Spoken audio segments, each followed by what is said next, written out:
ज्ञान प्रशिक्षण शिविर 2 दिन धरिक आज आरंभ होथिरे नवागत विधायक मानू विभिन्न आचरण विधि विधानसभार परिचालनागत जो व्यवस्था अच्छी से संक्रांत रे तालीम दिया जाए, तांको प्रशिक्षित करा जाए, जहा फल कि productive outcome from newly elected representatives of Odisha legislative assembly संभव होता है। यह जे प्रथम थर होची ताहा नुह, यह पूर्व स्वाधीनता परथारु प्रत्येक विधानसभा रे ए प्रकार व्यवस्थार परंपरा अच्छी।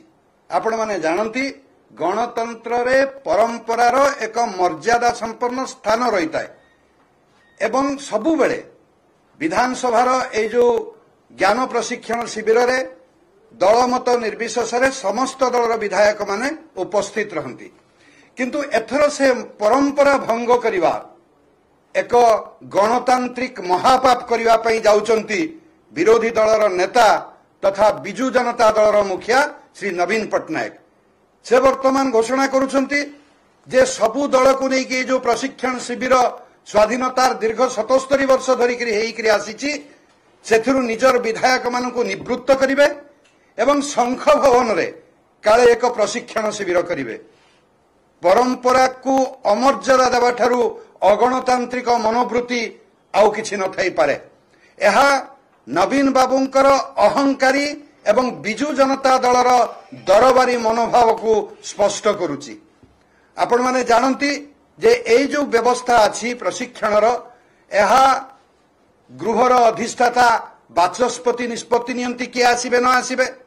एथिरे विरोधी दलर मध्य अनुभवी जो माने सरकारी दलर नुहंती तांकर मध्य अनुभवी विधायक मानक निमंत्रण करा जाए, जो माने विधायक नाहंती किंतु अनुभव अछि तांकु मध्य निमंत्रण करा जाए।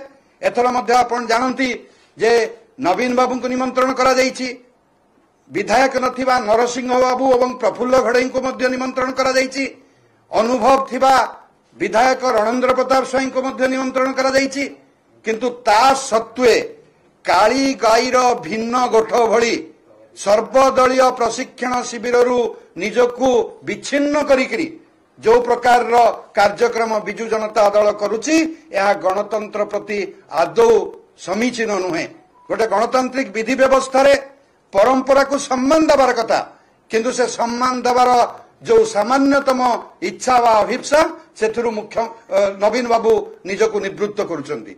मोटे कहवा पई चाहे कांग्रेस दल मध्य समान नौकारे बसिची, तांको भितरे थिबा बिजु जनता दल आउ कांग्रेस मध्यरे थिबा भितरी बुझामणा धीरे धीरे स्पष्ट होबारे लागिची।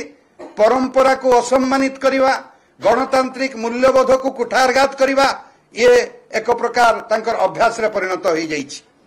आज जो नवागत विधायक माने आसीचंती बिजु जनता दलर, सेमाने हरिवंश नारायण सिंह एवं किरण रिज्जू एमानंक भली दीर्घ अभिज्ञता थिबा सांसद मानक ठारू किछि ज्ञान लाभ करिथान्ते, किभली प्रश्न पचरा जाए, विधानसभार परंपरा को केमिति आगो को निया जाए, विधानसभा परिचालन रे समानकर भूमिका कौन ए संक्रांत रे ज्ञान हासिल करि परथान्ते, किंतु सेथिरु निज दलर विधायक मानकु वंचित करिवा नवीन बाबूंकर नवागत व्यवस्था प्रति नवागत विधायक मानक प्रति एक घृण्य षड्यंत्र व्यतीत किछि नुहे। बिजु जनता दल सबु बेले निजर युवक एवं जो नवागत विधायक मानकु कणठेसा करे, तांको सम्मान दिए नहीं, तांको कौनसी दायित्व दिए नहीं। ए जो प्रकार अच्छी तांकर व्यवस्था, से व्यवस्था आज खूब जनसाधारण निकट में स्पष्ट होइछि।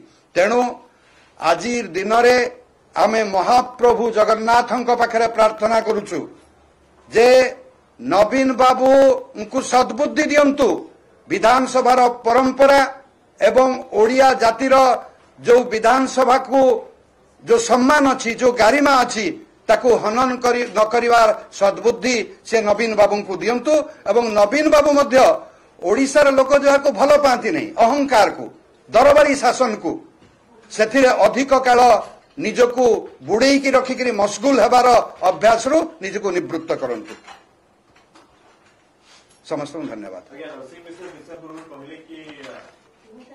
ओडिशा भी अनेक नेता अच्छा जो नेता को डका जाई पाछा जो माने सेशन नहीं थाते जो नरसिंह मिश्र को डका जाई छी किंतु बाहर नेता को डाकिबा दली नेता को डाकिबा सठिक उचित निष्पत्ति नथिला या नरसिंह मिश्र को ज्ञान और शिक्षार बाहर और भीतर किसी थाए बोली आमे कहीं अनुभव करूना जदि से प्रकार अनुभव नरसिंह बाबूंकर अच्छी ताहले आमे नाचार आम तांको ऊपर किसी वक्तव्य देवार नहीं न्यूट्रल लोक को डका जाई पाथा अनेक या पूर्व परंपरा अच्छी या पूर्व देखा जाइछि जे ओडिशा बाहर मध्य अनेक व्यक्ति विशेष को अनेक संस्था को ए प्रशिक्षण जो ज्ञान प्रशिक्षण शिविर को डका जाइछि। मुख्यमंत्री सम्मान एवं गारिमा संक्रांत रे भारतीय जनता पार्टी नवीन बाबू कौन ज्ञान हासिल करने चेष्टा करे नहीं इच्छा प्रकाश मध्य करे नहीं।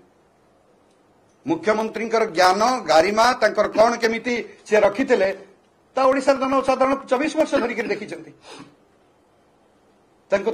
कौन प्रशिक्षण भारतीय जनता पार्टी आशा रखे नहीं।